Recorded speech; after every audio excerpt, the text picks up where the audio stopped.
When looking at Universal Studios theme park icons, each has its own story to tell, whether as the symbol of a troubled past or the last of an enduring classic. And in the case of King Kong and its many ride incarnations, its story goes all the way back to Universal's theme park beginnings, in a tale of new frontiers, devastation, and uncertain futures.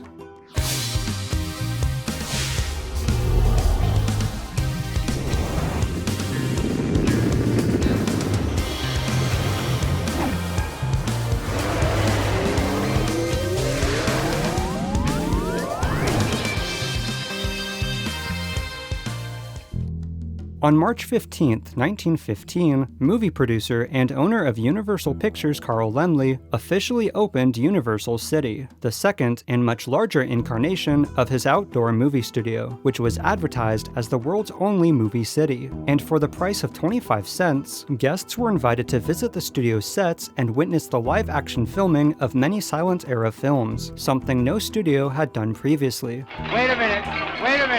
You ain't heard nothing yet! However, with the advent of sound and sound stages lacking proper soundproofing, the studio closed off the backlot to the public in the 1930s. But in the mid-50s, under the control of new owners and with updated sound stages, Universal began inviting Gray Line tour buses to drive onto the property, on the condition they read from pre-written scripts highlighting aspects of the backlot and the studio's upcoming releases.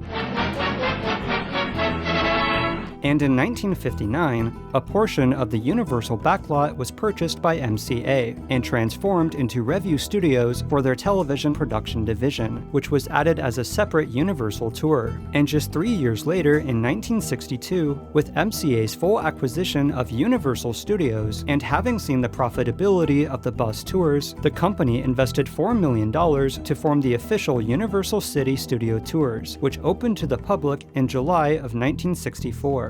Universal Studios, it's the movies.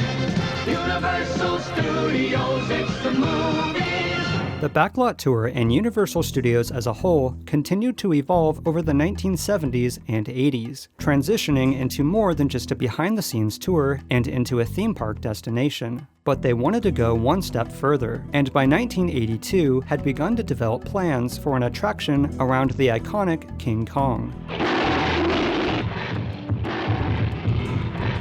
Enter retired Disney Imagineer Bob Gurr, who in 1984 was approached by Universal to potentially bring the iconic movie monster to life. And after a successful tech demonstration, though the project was briefly delayed, construction on what was originally known as Kongfrontation began in late 1985, in which the massive 30-foot-tall and 7-ton animatronic, the largest and most advanced ever built, would be the star. Welcome to Pioneer. May I help you? And in June of 1986, the studio tour's newest edition was open to the public, flooring guests with one of the most immersive ride experiences in theme park history, adding fuel to the fire of a growing battle between Universal and Disney as the premier theme park destination. But King Kong didn't just impress tourists. Hello, I'm Steven Spielberg, and I'd like to welcome you to the E.T. adventure. Steven Spielberg, who had recently visited with George Lucas and seen what Disney was doing with Star Tours, expressed interest in the possibility of an attraction based on the Back to the Future film. And it was this, combined with Kong's success, that helped breathe new life into the plans for Universal Studios Florida, a project that had been struggling to get off the ground since Universal's purchase of Florida land 10 miles northwest of Walt Disney World in 1979. Why don't I own this? Universal's Orlando, Florida theme park was officially announced in December of 1986. However, 9 months prior, Disney CEO Michael Eisner had also announced plans for a movie-themed Disney park with working production facilities and a studio tour attraction. A tram tour zigzags through the backlot area, where all the ingredients of movie making are on display. And while this Florida theme park race can be traced back to 1981, with Universal's Florida Park idea pitched to Paramount, of which then studio president Michael Eisner was present, he insisted a Disney movie park was in development prior to his arrival in 1984. Most people take shortcuts for either economic reasons or because they're lazy. most people take shortcuts because they just don't know how to do it right. Regardless, while Universal would feature a short-lived tram tour, Universal decided to focus on creating standalone attractions, which would include new incarnations of the 3 major Hollywood tour experiences. However, Kongfrontation was one of the most ambitious, as it would include not 1, but 2 nearly 40-foot-tall King Kong animatronics, controlled by a combination of analog and digital technology with the inclusion of banana breath. Oh, I see. Because I'm a monkey, I must love bananas, right? The ride would also feature a full-scale helicopter and the most ever individual pyrotechnic effects on a ride, all housed in the largest attraction soundstage ever built, with a facade recreating Penn Station, in which guests would make their way through a subway station, eventually boarding ride vehicles based on the New York Roosevelt Island Tramway. And as guests were taken through the path of Kong's destruction, they would shortly come face to face with the mighty beast himself, in which Kong would swipe at the vehicle and cause a helicopter to crash, with a second encounter featuring Kong seemingly lifting and dropping the tram, with guests narrowly escaping an unpleasant fate.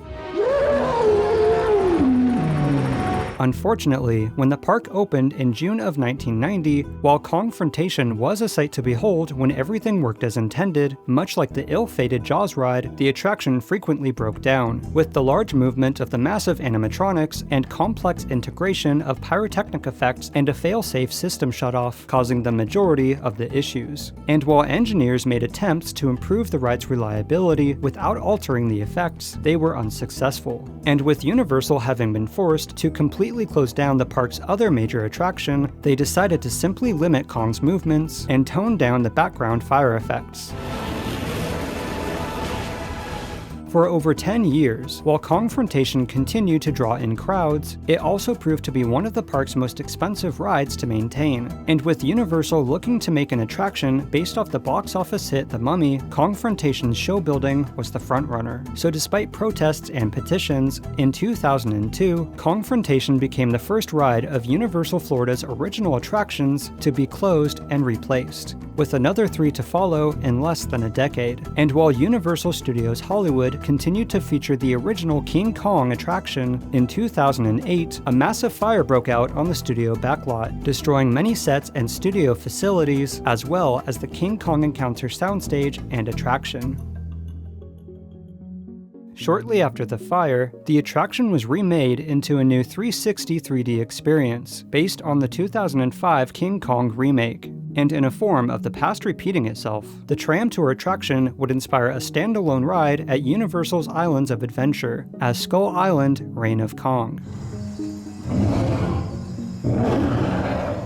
And while Kongfrontation is gone, reminders of its history remain, which include Easter eggs, and even the ride's original track layout, which was left intact during the Mummy's construction. But just as Kongfrontation became the first of Universal Florida's signature attractions to be replaced, we're left to wonder whether the E.T. Adventure, the last remaining original ride, whose Hollywood version was ironically replaced by the Mummy in 2003, will stand the test of time or become another addition to Yesterworld.